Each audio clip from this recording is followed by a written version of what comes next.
Hi, I'm Daniel Gold, and welcome to the Gold Standard Leadership Lab. By day, I'm a partner at a leading advisory firm where I draw upon my background as an attorney to help my clients succeed. This podcast, though, is my personal project, completely separate and apart from my day job, but reflects the same passion that I exhibit everywhere for teaching, mentoring, and helping others succeed through simple, impactful lessons. It is my hope that you'll walk away with practical takeaways to help you on your leadership journey. Thanks for being a part of this community and for joining me in the Leadership Lab. Let's get started. So I want to ask you a question. When did you last read your organization's core values? Not just skim them on the website or in marketing materials, but really read them and consider if they still hold up in daily work. For most people, the answer is, well, never. Core values often end up as decoration, nice words written by leadership or marketing, maybe during a retreat and then forgotten. They get framed, beautiful poster on the wall, printed on swag, and have little to do with what the organization really does or how it actually works. The problem is, team members notice this. They pay attention to what leaders do, not just what they say. When actions and words don't match, the people you want to keep start looking for other opportunities. An organization goes through lots of branding exercises. They bring in high-priced consultants, they run workshops, they survey the employees, and they emerge in the end with a beautiful set of core values, including a focus on people, on teamwork, giving everyone ownership and holding ourselves to higher standards. That's how we deliver amazing client experiences. Leadership puts these values on posters, their website, and email signatures. But the problem is that some organizations, nothing actually changes.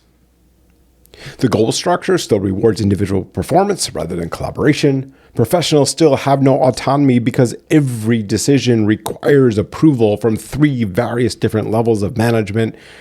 Accountability is selective, client experiences are inconsistent, and people come last, not first, when the budgets get tight. This means that core values are just decoration.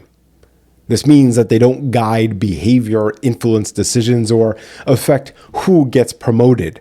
Saying you have values but not living by them can actually be worse than not having them at all. You tell people what matters, but your actions show otherwise. And again, people notice. They take it to heart, and ultimately, and unfortunately, they adjust their expectations. And it's what I call the watching problem. We've discussed this before on the Gold Standard Leadership Lab, how people notice when leaders say collaboration is essential, but everyone's goals are individual. They see when leaders talk about empowerment, but every decision needs approval from several people. And they also see when leaders claim accountability is essential, but some people are let off the hook. This is obvious. Actions always speak louder than words. The people who care most about your values are the first to notice when your actions don't match what you say. The people you actually want to stay at your organization, the ones who believe in the mission, they are the ones to leave first when they see the disconnect. They came to your organization believing that the values were real. And when they realize the values are just words, they lose faith. They can't stomach the dissonance between what you say and what you do. And meanwhile, the cynics, well, they stay. They know how to work the system and never believed in the values anyway. They're comfortable with the way things are because they know how to get by. And this leads to a bigger problem. You keep the wrong people and you lose the right ones. And it's a problem that is being created by leadership. So I'd like to talk to you all about what I like to say is a leadership integrity audit. Now, if you think that there might be a gap between your stated values and your actions, here's a simple framework with 5 questions. The first question is this: What do we say matter most here at this organization? So I'd like you to review your core purpose, your core values, and your mission statement. Write them down, be specific. These are your words, no one else's. Number 2, what do we actually measure and reward? And what appears on your dashboard? What gets discussed in leadership meetings? What drives bonuses, promotions, and recognition? Because here's the thing. If you claim people come first, but only track revenue and hours, there's a gap. If you say collaboration matters, but only evaluate individual performance, there's a gap. So be honest about what you really measure, because it will show what you truly value. So next, where is the gap? Compare what you say matters with what you actually measure and reward. Where do they differ? Okay. Next, what would change if your actions actually did match your words? If you closed the gap, what would be different? Set goals that reward collaboration as much as individual performance. You could track client satisfaction as closely as you are tracking the revenue. Maybe you'd give people real decision-making power. Whatever the change, I promise you this, it will be uncomfortable. But that's okay. If the gap is real, closing it makes real changes, and real changes makes you a more powerful organization. Okay, next question. Are you willing to do the hard work? Now that's the real test. Because everything discussed here so far, that takes self-reflection, it takes courage, and it requires a lot of follow-through. It means admitting what isn't working and changing systems, structures, and behaviors. Are you ready to do that? Or will your values stay as decoration? Because if you are ready, I encourage you to act now and not later. So now let's talk about an end-of-year retrospective with 5 questions. As the year ends, it is such a good time to reflect. If you want to close the gap between words and actions, you need an honest look at what has really happened this year. So for instance, number 1, what did I say I valued this year? Think all the way back to January. What were your stated priorities? Leadership, collaboration, client experience, innovation, doesn't matter. Write them all down. Now, next, what did I actually spend my time on? Not what you intended to prioritize. What actually consumed your hours, your energy, and your attention? If you said collaboration mattered, but you spent 0 hours facilitating cross-team projects, well, you have your answer. Number 3, what did I reward? What did I celebrate? And what did I promote? Who received the bonuses or promotions? What behaviors did those choices encourage? What did I ignore, tolerate, excuse? What behaviors did you see that went against your values? And how did you respond? Because what you tolerate actually says more about your real values than what you celebrate. Next, what would an observer think you truly value? If someone watched you all year and only saw your actions, what would they believe matters most to you? Be honest, because this is what people actually see. Okay, so now once you've answered all of those questions, that was a retrospective, let's do a forward inspection for the next year. Okay, so a forward inspection for the next year, let's talk about 4 questions that we could be writing down and asking ourselves.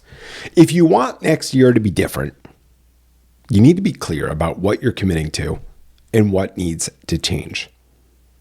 So number 1, what do I want to be true about my leadership, my contributions, and how do I show up next year? Be specific. So instead of saying something like, well, I want to collaborate more, say, I will start at least 1 cross-team project each quarter. Because being specific, that builds accountability. Okay, number 2, what goals, behaviors, or metrics need to change to make that happen? Okay, well, goals, behaviors, and metrics need to change to make that happen. If you want more collaboration, but your goals are only individual, well, something needs to change. find those barriers and commit to removing them. Our next question: what am I willing to stop doing, tolerating, or rewarding? Now, often the most challenging work is removing things, not adding more. If you value efficiency, stop celebrating long hours.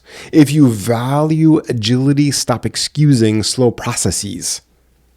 And if you value goals, please do not wait until the end of December to check progress. And then last, what do I need to become? Right? What do I need to become to close the gap between my words and my actions? Because this is about character. Leadership is so much more about systems and structures. In as much as I love talking about it here on the Gold Standard Leadership Lab, leadership is about integrity. Leadership is about follow through. Are you willing to become that person? So I want to talk to you about something else, and it's why companies exist. It sounds like a funny thing. Companies don't exist just to grow revenue. Now, I've talked to companies before who say that their sole purpose is to make money. That's fine. I happen to think that that's the wrong perspective, my opinion. I believe that revenue is a result, not the main purpose. Let me explain this. If your company's only goal is to grow revenue, then, anything is allowed. You might cut corners. You burn out your people or ignore your values just as long as revenue increases because you believe that your company exists just to drive revenue. But here's the thing. If your company exists for a real purpose, like helping clients succeed, empowering your team, or creating exceptional client experiences, then revenue follows. Revenue follows just from doing those things well. You're not a not-for-profit. You're there to make money. No doubt, no question. But when you really truly believe that your company exists for a purpose to enable your clients to be more successful, clients see that authenticity. Clients see that passion. They see that purpose. And what they do is they will bring you more business. Revenue will follow. And this, I believe, this is the real test of whether your values matter or they're just for show. When short-term revenue and long-term purpose clash, what do you choose? If you always pick revenue, then your purpose means nothing. But if you stick to your purpose, even when it's hard or even when it's costly, people believe in you. They invest and commit and trust your values. So I think this is where it leaves us. It's easy to state your values. Living them is so much harder. The people you want to keep on your team are those who believe in your mission and values as strongly and as passionately as you do. They notice when your actions do not match your words, and they leave your organization when the gap gets too big. If you want to keep those people and build an organization that truly lives its purpose, you need to close the gap, not perfectly or instantly, but with consistency and honesty. I encourage you to run the leadership integrity audit, complete the retrospective, plan the forward inspection, and then I want you to take action. Because remember, leadership isn't about perfection. It is about progress. Take this lesson, put it into action, and continue setting the gold standard in your own life and at work. See you all next time.